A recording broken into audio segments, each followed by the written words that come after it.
For as long as humans have looked up in the sky, the moon has been part of our culture. We tell stories about it, we tell time with it, we've traveled there in fictional and real voyages, we study it through telescopes, and we've just begun to explore its surface. I'm John Molnix, host of The Space Shot.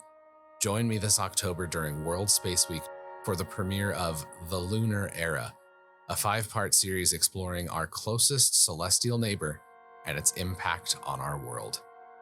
Guests include Rebecca Boyle, Francis French, Dr. Roger Launius, Michelle Hanlon, Jim Remar, and more. Everybody who's ever lived has seen it, and that's one thing I find really special about it. Like, you can't say that about really anything else about this planet.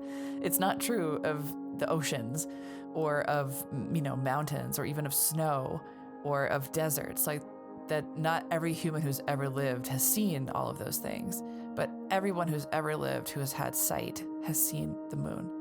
Looked out the window and saw this tiny blue disk of our own Earth rising above the lunar horizon. And he thought about it in that moment and later and realized everything he knows, everybody who's ever lived and died, everybody he loves, everything he has spent time his entire life experiencing is all on this tiny little disk that looks so fragile and so tiny that he could put his thumb up at arm's length and make it completely disappear. Obviously, it was a huge investment, and it doesn't sound like it today because it was about $24.5 billion in then-year dollars.